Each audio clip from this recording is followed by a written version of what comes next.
جی سامعین، آپ کا اپنا قاری حاضر ہے ابن صفی کی عمران سیریز کی 25ویں کتاب پیاسا سمندر کی نئی ایپیسوڈ کے ساتھ۔ مجھے امید ہے کہ آپ یقیناً اردو ادب کی اس منفرد تخلیق سے لطف اندوز ہو رہے ہوں گے۔ اگر آپ نے اس سے پہلے والی ایپیسوڈز نہیں سنی تو ہمارے چینل کی پلے لسٹ میں جائیں اور پچھلی تمام ایپیسوڈ سنیں اور اپنے لطف کو دوبالا کریں۔ آئیے سنتے ہیں عمران سیریز کی نئی ایپیسوڈ۔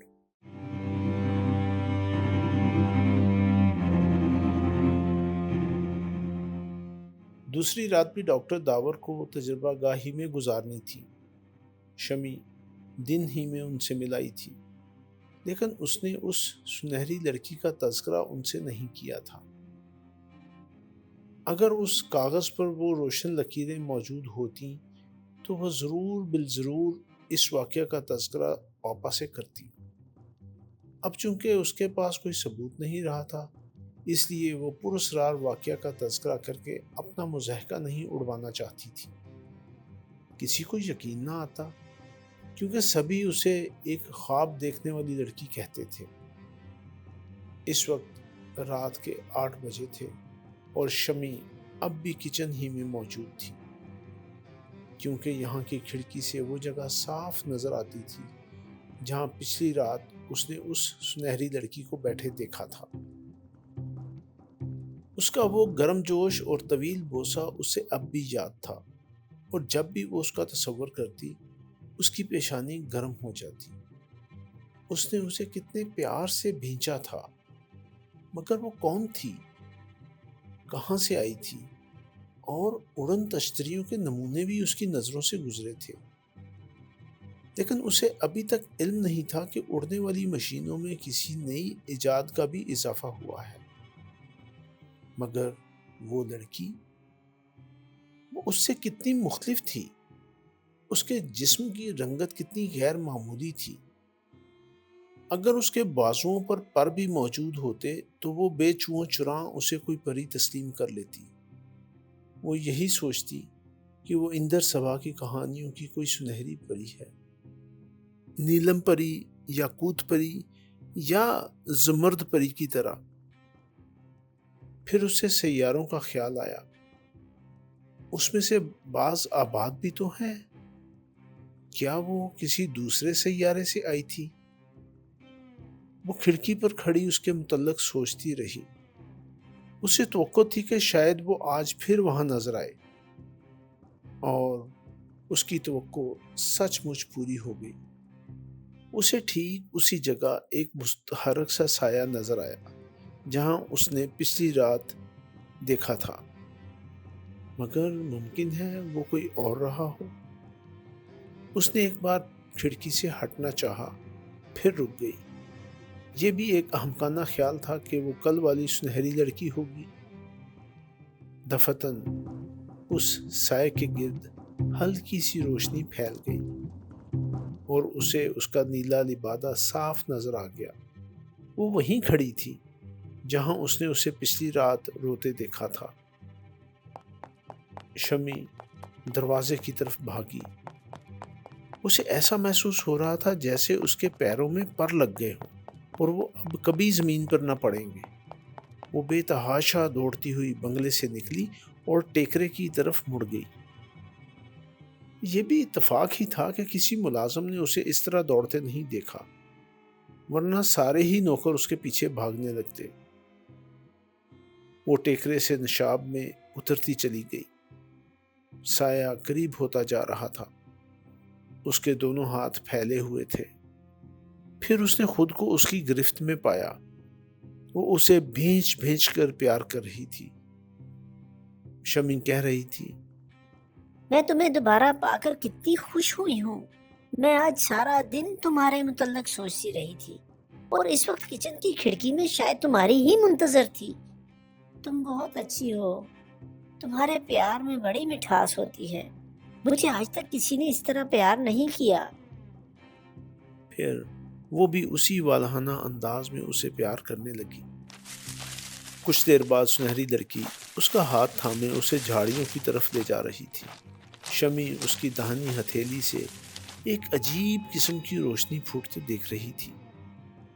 یہی مدھم سی روشنی اس کے گرد پھیلی ہوئی تھی اور اس روشنی میں وہ راستہ طے کر رہی تھی۔ شمی کو سمجھ میں نہ آ سکا کہ اس روشنی کی رنگت کیسی تھی۔ اس نے ایک بار پھر خود کو اسی اڑنے والے گولے کے قریب پایا جس کا تجربہ اسے پچھلی رات کو ہو چکا تھا۔ یہاں سنہری لڑکی کی ہتھیلی سے پھوٹنے والی روشنی پہلے کی بنسبت کچھ تیز ہو گئی۔ لڑکی نے گولے کی ایک کھڑکی کھولی اور شمی کو اندر چلنے کا اشارہ کیا۔ کیوں نہیں؟ میں تمہارے ساتھ کہیں جا نہ سکوں گی، میرے پاپا پریشان ہوں گے۔ لڑکی شاید اس کے چہرے کے بدلتے ہوئے آثار کی بنا پر اس کا معنی و ضمیر سے آگاہ ہو گئی، لہٰذا وہ اشارے سے اسے سمجھانے لگی کہ وہ کچھ دیر اس میں بیٹھیں گی اور وہ اسے کہیں لے نہ جائے گی۔ شمی ہچکچاہٹ کے ساتھ گولے میں داخل ہوئی، لیکن اسے یہ دیکھ کر بڑی حیرت ہوئی۔ اس کا اندرونی حصہ چکور تھا اور اس میں 2 صوفے پڑے ہوئے تھے۔ اس کی اوپری سطح اتنی اونچی تھی کہ شمی کو اس سے ٹکرا جانے کے خوف سے جھکنا نہیں پڑا تھا۔ وہ اس کے سر سے تقریباً 2 فٹ اونچی تھی۔ ایک جانب دیوار میں ایک روشن سی لکیر نظر آ رہی تھی اور اسی لکیر کی تیز مگر ٹھنڈی روشنی چاروں طرف پھیلی ہوئی تھی۔ اب یہ ایک بڑا مکعب نما صندوق معلوم ہو رہا تھا، مگر شمی نے اس میں ذرا برابر بھی گھٹن نہیں محسوس کی۔ اسے ایسا محسوس ہو رہا تھا جیسے وہ ایک کشادہ اور ہوادار کمرے میں بیٹھی ہو۔ سنہری لڑکی اسے پیار بھری نظروں سے دیکھ رہی تھی۔ اس کے ہونٹوں پر ایک خواب آلود سی مسکراہٹ تھی۔ دفتن اس نے ایک چرمی تھیلے سے کچھ چیزیں نکالی۔ یہ 2 ٹوپیاں تھیں جن کی رنگت بنفشی تھی۔ ایک چھوٹا سا ڈبہ تھا جس پر ایک چھوٹا سا بلب لگا ہوا تھا۔ اس نے ایک ٹوپی اپنے سر پر منڈ لی اور دوسری شمی کے سر پر منڈنے لگی۔ شمی کا دل بڑی شدت سے دھڑک رہا تھا اور بار بار اپنے خشک ہوتے ہوئے لبوں پر زبان پھیر رہی تھی۔ ٹوپی اس کے سر پر منڈ دی گئی اور اس کے کانوں میں عجیب قسم کی آوازیں گونجنے لگیں۔ ٹوپی کے دونوں طرف 2 گوٹے لٹکے ہوئے تھے جو اس کے دونوں کانوں پر منڈ گئے تھے۔ ایک تار اس کی اور سنہری لڑکی کی ٹوپیوں کو ایک دوسرے سے ملاتا تھا اور اس کے وسط سے ایک دوسرا تار اس ڈبے سے جا ملاتا تھا جس پر ایک چھوٹا سا برقی کمکمہ نصب تھا۔ کمکمہ دوسرے ہی لمحہ میں روشن ہو گیا اور شمی بڑبڑائی، پتہ نہیں تم کیا کرنے جا رہی ہو، اس طرح ہم ایک دوسرے کو سمجھ سکیں گے۔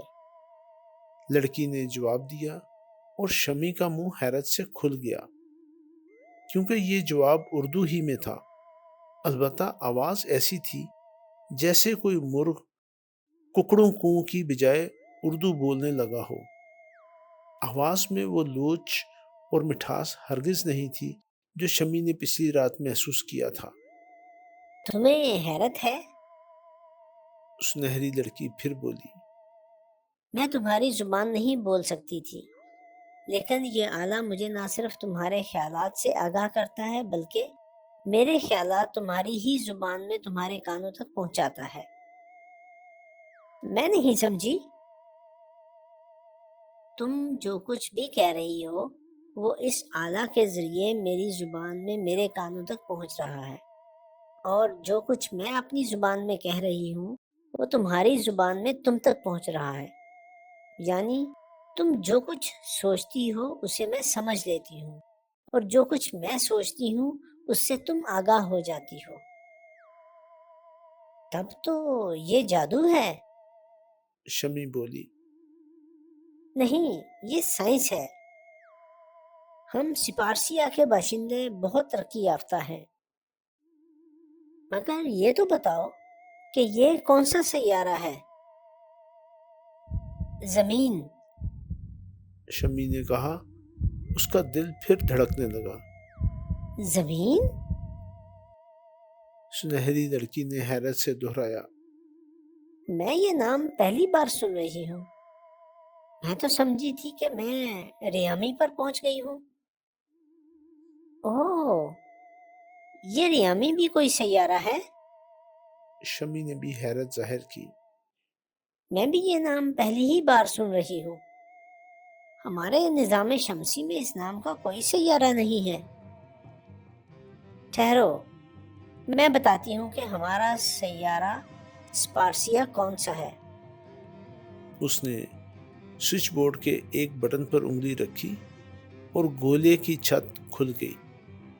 شمی کو تاروں بھرا آسمان نظر آنے لگا۔ وہ دیکھو، سنہری لڑکی نے ایک طرف انگلی اٹھائی۔ وہ سب سے روشن سیارہ، سب سے بڑا سیارہ، وہی سپارسیا ہے۔ ارے، وہ تو زہرہ ہے۔ اسے یونانی میں وینس کہتے ہیں۔ بالکل نیا نام جو میں نے کبھی نہیں سنا۔ وہ سپارسیا ہے اچھی لڑکی، میں وہیں سے آئی ہوں۔ اچھا چلو، سپارسیا ہی صحیح۔ شمی نے ہنس کر کہا۔ مگر وہ تو ویران ہے، اس میں زندگی کے آثار نہیں پائے جاتے۔ تب یقیناً تم لوگ ہم سے کم از کم 500 سال پیچھے ہو۔ سپارسیا کے سائنسدان 500 سال پہلے یہی کہتے تھے کہ ریامی یعنی تمہارا سیارہ غیر آباد ہے، لیکن اب یہی دیکھ لو کہ میں ریامی میں موجود ہوں۔ تمہاری دوربین ناقص ہے، ہمارا سیارہ تو لاکھوں برس سے آباد ہے۔ زہرہ کے متعلق یہ بالکل نئی دریافت تھی۔ شمی نے سوچا کہ اب وہ پاپا کی معلومات کا مضحکہ اڑا سکے گی۔ مجھے سخت حیرت ہے۔ شمی بولی۔ نہیں، تمہیں متحیر نہ ہونا چاہیے۔ کیا تم نے کبھی کسی سیارے کا سفر کیا ہے؟ ابھی ہم ایسے راکٹ نہیں بنا سکے جن کے ذریعے کوئی ایسا سفر ممکن ہو جائے کہ بس تم تو سپارسیا سے تقریباً 1000 سال پیچھے ہو۔ 1000 سال پہلے سپارسیا میں بھی ایسے ہی فیگراز بنانے کا مسئلہ درپیش تھا جو دوسرے سیاروں تک جا سکے۔ فیگراز کیا؟ یہی جس میں ہم اس وقت بیٹھے ہیں۔ اوہ، تو یہ اڑنے والی مشین تمہارے سپارسیا میں فیگراز کہلاتی ہے؟ ہاں، ہم اسے فیگراز کہتے ہیں۔ اب سے 500 سال پہلے اس کی شکل مختلف تھی۔ اس وقت یہ فیپوف کہلاتی تھی، مگر اس دور میں یہ صرف سپارسیا کی فضا میں پرواز کر سکتی تھی۔ اس میں اتنی قوت نہیں تھی کہ یہ سپارسیا کی قوت کشش کی حدود سے نکل سکتی۔ اب ہم اسے اس مقام تک لے جا سکتے ہیں جہاں سے دوسرے سیاروں کی قوت کشش کا اس پر اثر پڑ سکتا ہے، مگر میرا فیگراز… سنہری لڑکی کے چہرے پر تشویش کے آثار نظر آنے لگے تھے۔ کیوں، کیا بات ہے؟ شمی نے پوچھا۔ میں یہ سوچ رہی ہوں کہ میرے فیگراز میں یہ خرابی کیسے واقع ہوئی؟ کیسی خرابی؟ یہ ریامی کی قوت کشش کی حدود میں کیوں کر داخل ہوا جبکہ یہ خصوصیت سے بلیڈو کے لیے بنایا گیا تھا؟ میں اس فیگراز سے سینکڑوں بار بلیڈو تک سفر کر چکی ہوں، لیکن اب ایسا ہوتا ہے کہ سپارسیا کی قوت کشش کی حدود سے نکلتے ہی اس کا رخ ریامی کی طرف ہو جاتا ہے۔ بلیڈو کیا چیز ہے؟ یہ سپارسیا سے قریب ترین سیارہ ہے۔ پتہ نہیں تم لوگ اسے کیا کہتے ہو۔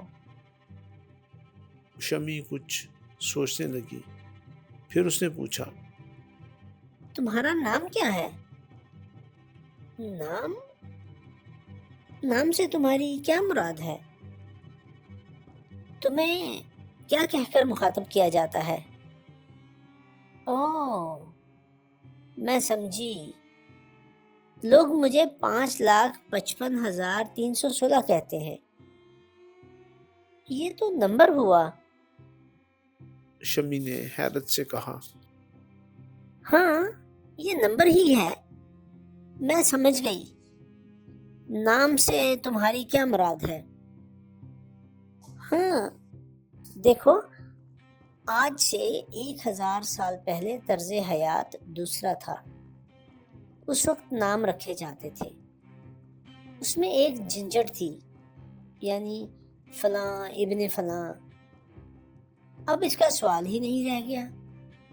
اس طرح ایک ہی نام کے درجنوں باپ اور بیٹے بیک وقت مل جاتے تھے، لہذا اس دشواری کی بنا پر انتظامی امور میں خلل بھی پڑتا تھا۔ اس زمانے میں سپارسیہ کی سماجی زندگی پابندیوں سے بھرپور تھی، یعنی ایک مرد ایک عورت زندگی بھر کے لیے ایک دوسرے کے پابند ہوتے تھے، اس لیے وہ اپنی اولادوں کو صرف اپنے ہی لیے مخصوص کرنے کی غرض سے انہیں خاص قسم کے نام دے دیتے تھے تاکہ والدین کی نسبت سے پہچانے جا سکیں۔ مگر اب اس کی ضرورت ہی باقی نہیں رہی۔ شادی بیاہ کی یہ رسم اب سپارسیہ میں نہیں پائی جاتی، اس لیے ناموں کی بجائے نمبر چل رہے ہیں۔ یہ طریقہ زیادہ سائنٹیفک ہے، باعث شرم و ننگ ہے۔ شمی نے غصیلی آواز میں کہا۔ بہت پسماندہ معلوم ہوتی ہو۔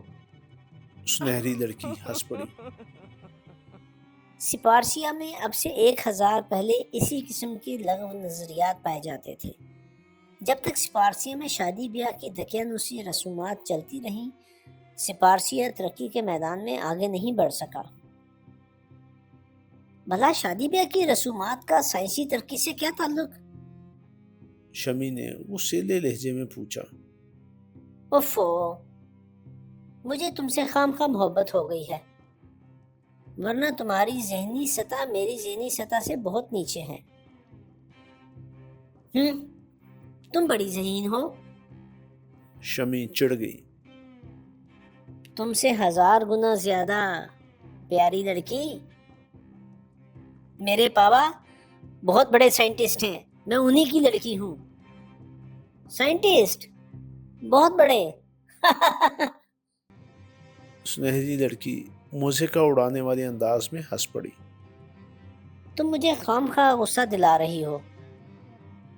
اچھا، اب نہ دلاؤں گی۔ سنہری لڑکی یک بیک سنجیدہ ہو گئی۔ تم مجھے بہت پیاری سی گڑیا لگتی ہو، اور پچھلی رات تم نے مجھ پر احسان کیا تھا۔ نہیں، اس خیال سے خاموش نہ ہو جاؤ، ثابت کرو کہ تم مجھ سے زیادہ ذہین ہو۔ جس طرح کہو ثابت کر دوں۔ یہی سمجھا دو کہ شادی بیاہ کی رسم سائنسی ترقی میں کیسے حارج ہوتی ہے۔ اس طرح بہترین دماغ نہیں پیدا ہو سکتے پیاری لڑکی۔ خیر، مجھے یہ جملہ پوری بحث کے بعد کہنا چاہیے تھا۔ ہاں، ذرا مجھے یہ بتاؤ کہ تم نے اپنے دونوں کانوں میں جھولے سی کیوں لٹکا رکھی ہیں؟ ارے یہ آویزیں ہیں۔ کیا یہ تمہارے سیارے میں عام طور پر لٹکائے جاتے ہیں؟ ہاں بھائی، تمہیں اس پر حیرت کیوں ہے؟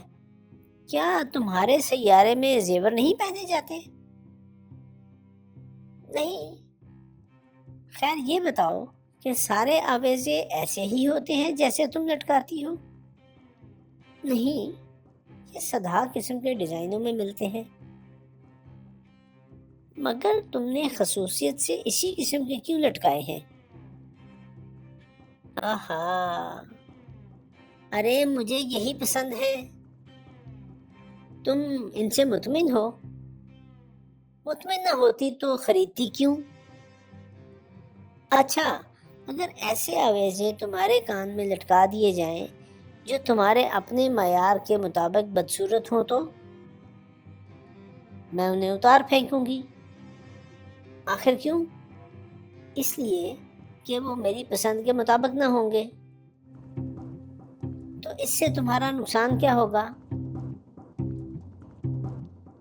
ہوگا کیوں نہیں، میں ان کے متعلق خلش میں مبتلا رہوں گی، شاید ان کی وجہ سے کسی دوسرے کے مقابلے میں مجھے احساس کمتری بھی ہونے لگے۔ اس احساس کمتری سے تمہارا کیا نقصان ہوگا؟ بہت بڑا نقصان۔ احساس کمتری شخصیت کے لیے سم قاتل سے کم نہیں ہوتا۔ ٹھیک ہے، اگر تمہاری شخصیت برباد ہو چکی ہے تو تمہاری اولادیں کیسی ہوں گی؟ ختم کرو۔ شمی جھیم کر بولی۔ میں کچھ نہیں سننا چاہتی، اگر تم اس قسم کی باتیں کرو گی تو میں اٹھ جاؤں گی۔ سنہری لڑکی ہنسنے لگی اور پھر بولی، اگر تم اپنے شوہر کے معاملے میں کسی قسم کی خلش میں مبتلا ہو تو یقین رکھو کہ اس خلش یا اس ذہنی گرہ کی پرچھائی تمہاری اولاد کی شخصیت پر ضرور پڑے گی۔ اگر تم ایک دوسرے سے مطمئن نہیں ہو تو تمہارے بچے غیر متوازن شخصیتوں کے حامل ہوں گے۔ اس طرح سائنس کی ترقی رک سکتی ہے۔ پھر وہی، میں کہتی ہوں خاموش رہو۔ شمی شرم سے سرخ ہو گئی۔ تم مجھ سے ہزارہ سال پیچھے ہو۔ سنہری لڑکی مسکرائی۔ خیر، اب ہم اس تذکرے کو ترک کر دیں تو بہتر ہے، ورنہ ممکن ہے کہ ہم دونوں ایک دوسرے سے متنفر ہو جائیں۔ تمہاری رنگت سنہری کیوں ہے؟ شمی نے موضوع بدلنے میں مدد کی۔ بس ہم ایسے ہی ہوتے ہیں۔ ہاں دیکھو، میں نے اپنے سیارے میں کسی سے بھی اس کا تذکرہ نہیں کیا کہ میرا فیگراز مجھ کو ڈلیڈو کی بجائے ریامی میں لے جاتا ہے۔ تم بھی میرا تذکرہ کسی سے نہ کرنا۔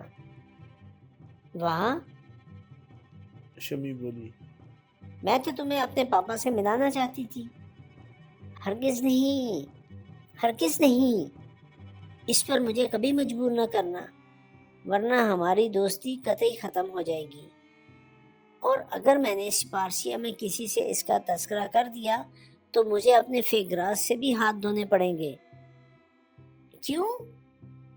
اس پر حکومت قبضہ کر لے گی اور یہ معلوم کرنے کے لیے اس کے پرخچے اڑا دیے جائیں گے کہ یہ ڈولیڈو کی بجائے ریامی کیوں پہنچ گیا۔ ہاں، مجھے بھی بتاؤ کہ ایسا کیوں ہوتا ہے۔ میں نہیں جانتی۔ اچھا یہ تو بتاؤ کہ تم آج بھی ٹھیک اسی جگہ کیسے پہنچ گئی جہاں کل پہنچی تھی؟ ظاہر ہے کہ اپنے سیارے کی قوت کشش کے دائرہ اثر سے نکلنے کے بعد تمہارا یہ فیگراز تمہارے قابو سے باہر ہو جاتا ہوگا، یعنی اس کی رفتار اس کے مشینی نظم کی رہین منت نہ رہ جاتی ہوگی، لہٰذا ایسی صورت میں تم نے اسے ٹھیک اسی جگہ کیسے اتارا؟ یہ اتنا حیرت انگیز نہیں ہے پیاری لڑکی، جتنا کہ اس کا ڈلیڈو کی بجائے ریامی آ پہنچنا۔ کل میں وقت دے کر چلی تھی، ہمیشہ اسی طرح روانہ ہونا پڑتا ہے، لہٰذا آج بھی ٹھیک اسی وقت روانہ ہوئی جس وقت کل روانہ ہوئی تھی۔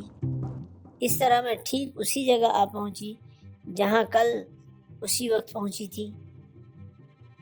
مگر کیا یہ ضروری ہے کہ آج بھی تمہیں یہاں تک پہنچنے میں اتنا ہی وقت صرف ہوا ہو؟ چلو خیر، میں اسی بھی تسلیم کیے لیتی ہوں کہ دونوں سیارے یکساں رفتار سے اپنے محوروں پر گردش کرتے ہوں، لیکن کیا ان کی سورج کے گرد والی گردش روانگی اور پہنچنے کے مقامات میں تبدیلی کا باعث نہیں ہو سکتی؟ یہی تو میں بھی سوچتی ہوں، لیکن یہ مسئلہ میں ابھی تک حل نہیں کر سکی۔ اچھی لڑکی، اگر میں اپنی اس اتفاقیہ دریافت کا اعلان سپارسیہ میں کر دوں تو جانتی ہو میرا کیا مقام ہو؟ تمہارا شمار وہاں کی بہت بڑی ہستیوں میں ہونے لگے۔ مگر میں ایسا نہیں کروں گی۔ کیوں؟ محض تمہاری وجہ سے مجھے ریامی کے باشندوں سے ہمدردی ہو گئی ہے۔ اگر سپارسیہ والوں کو اس کا علم ہو جائے تو وہ ڈلیڈو ہی کی طرح ریامی کو بھی تباہ کر دیں۔ تم لوگ سپارسیہ والوں کا مقابلہ نہیں کر سکو گے۔ سپارسیہ کے صرف 10 آدمی اور ایک فیگراز پورے ریامی کو تہوبالا کر دینے کے لیے کافی ہوں گے، اور تم میں سے جو زندہ بچیں گے وہ سپارسیہ والوں کے غلام کہلائیں گے۔ اوہ! شمی کی آنکھیں حیرت سے اور خوف سے پھیل گئیں۔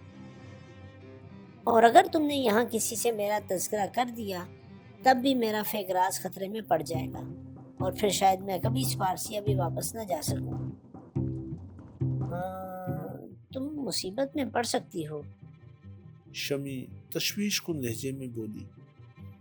بس اگر تم یہ چاہتی ہو کہ ہم ایک دوسرے سے ملتے رہیں تو میرے متعلق کسی کو بھی نہ بتانا، حتیٰ کہ اپنے پاپا کو بھی اس سے لا علم ہی رکھنا۔ تم نے ابھی بتایا کہ وہ سائنٹسٹ ہیں، لہٰذا وہ بھی میرے فیگراز کے لیے خطرناک ثابت ہو سکتے ہیں۔ دیکھو، میں پھر کہتی ہوں، اگر تم نے کسی سے بھی تذکرہ کیا تو میری موت کی تم ہی ذمہ دار ہوگی۔ نہیں، میں کسی سے بھی اس کا تذکرہ نہیں کروں گی۔ چلو میرے ساتھ، میرے گھر چلو۔ پھر کبھی، اب مجھے واپس جانا چاہیے، ورنہ میں سپارسیہ کے کسی ویران حصے میں جا پڑوں گی، اور پھر مجھے بہت دیر تک ادھر ادھر بھٹکنا پڑے گا۔ اچھا، مجھے اس روشنی کے متعلق بھی بتاؤ جو تمہارے ہاتھ سے نکلتی ہے۔ ہاتھ سے نہیں نکلتی، بلکہ یہ ایک قسم کی ٹارچ ہے جو سپارسیہ کے ہواباز استعمال کرتے ہیں۔ یہ دیکھو۔ سنہری لڑکی نے داہنی ہتھیلی شمی کے سامنے کر دی، اور اب شمی نے دیکھا کہ اس کے ہاتھ ننگے نہیں تھے، بلکہ ان پر چمڑے کے دستانے تھے، اور ان دستانوں کی رنگت بھی سنہری ہی تھی، مگر ہتھیلی کے برابر گولائی میں گہرا سبز رنگ نظر آ رہا تھا۔ دفتن لڑکی نے فیگراز کے اندر کی روشنی گل کر دی، اور شمی نے دیکھا کہ اس کی دائنی ہتھیلی کے سبز دائرے سے روشنی پھوٹنے لگی ہے۔ آہستہ آہستہ فیگراز میں اتنی ہی تیز روشنی پھیل گئی جتنی کچھ دیر پہلے خود فیگراز کا برقی نظام پھیلاتا رہا تھا۔ کل مجھ پر مصیبتوں کے پہاڑ ٹوٹے تھے، سنہری لڑکی نے کہا۔ فیگراز کی مشینری خراب ہو گئی تھی، اس ٹارچ کے گلو بازم ٹھنڈے پڑ گئے تھے، اور میں اندھیرے میں ٹھوکر کھا کر گر پڑی تھی۔ اگر تم نہ ہوتی تو مجھے یہی خودکشی کر لینی پڑتی، کیونکہ کسی شریر ہستی کی نظر مجھ پر پڑ جاتی تو پھر میں کیا کرتی؟ تم خود سوچو، میں یہ فیگراز اس کے ہاتھ لگنے دیتی، اور نہ وہ مجھ پر ہی قابو پا سکتا۔ تم اسے کیسے برباد کرتی؟ اس میں 4 توپے بھی ہیں، اور کافی میگزین ہر وقت موجود رہتا ہے۔ اگرچہ توپیں دوسرے مقصد کے لیے ہیں، لیکن انہی سے اسے تباہ بھی کیا جا سکتا ہے۔ صرف طریقہ استعمال میں تھوڑی سی تبدیلی کرنی پڑے گی۔ اس کے بعد اس فیگراز کا ایک ٹکڑا بھی کسی کے ہاتھ نہ آ سکے گا۔ اب 2 باتیں اور بتاؤ۔ اول تو یہ کہ گلوبازم کیا بلا ہے؟ تم نے ابھی ٹارچ کے سلسلے میں اس کا تذکرہ کیا تھا۔ اب پتہ نہیں تم لوگ ان چمکدار ذرات کو کیا کہتے ہو۔ ہم سپارسیہ والوں نے انہیں گلوبازم کا نام دیا ہے۔ یہ گندھک اور پارے سے بنائے جاتے ہیں، پھر انہیں ریڈیم سے چارج کیا جاتا ہے۔ چلو دوسری بات کرو، مجھے ٹھیک 7ویں منٹ پر یہاں سے روانہ ہونا چاہیے۔ فیگراز میں توپوں کی موجودگی کا مقصد؟ کیا تم انہیں کسی کے خلاف استعمال کرتی ہو؟ نہیں، یہ جنگ و جدل کے کام میں نہیں آتی، بلکہ ان پر ہی کائناتی سفر کا دار و مدار ہوتا ہے۔ اکثر ہمارے فیگراز ایسے مرحلوں پر ہوتے ہیں جہاں مختلف سیاروں کی قوت کشش کی سرحدیں ملتی ہیں۔ وہاں فیگراز خلا میں معلق ہو کر رہ جاتے ہیں، نہ آگے بڑھ سکتے ہیں اور نہ پیچھے لوٹ سکتے ہیں۔ اس وقت یہ توپیں استعمال کی جاتی ہیں۔ دھماکوں کے دھچکے فیگراز کو آگے بڑھاتے ہیں، پھر جیسے ہی فیگراز مختلف کششوں کے اس متوازن حلقہ اثر سے نکلتا ہے، کسی ایک سیارے کی قوت کشش اس پر غالب آ جاتی ہے اور وہ اسی طرف کھینچا چلا جاتا ہے۔ اچھا بس، میں پھر آؤں گی، تمہارے لیے میں بھی بے چینی محسوس کرتی ہوں۔ تم بہت پیاری ہو، کاش سپارسیہ میں ہوتی۔ سنہری لڑکی نے اپنے سر سے رنگین چمڑے کا خود اتار دیا اور پھر شمی کے سر سے بھی اتارا۔ دوسرے ہی لمحے میں وہ اسے پھر بھینچ بھینچ کر پیار کر رہی تھی۔ اس بار شمی نے بھی اتنی ہی گرم جوشی کا اظہار کیا۔ پھر شمی فیگراز سے باہر آ گئی اور پچھلی ہی رات کی طرح ایک بار پھر اسے ہوا کے زوردار جھونکے کا تجربہ ہوا۔ فیگراز فضا میں بلند ہو چکا تھا۔ جی سامعین، آپ نے عمران سیریز کی نئی ایپیسوڈ سنی۔ مجھے یقین ہے کہ آپ ضرور اس سے محظوظ ہوئے ہوں گے۔ آپ کا قاری آپ سے اجازت چاہتا ہے، مگر جانے سے پہلے ہمارے چینل کو ضرور سبسکرائب کریں، اپنے دوستوں اور دیگر حلقہ احباب میں بھی اسے شیئر کریں۔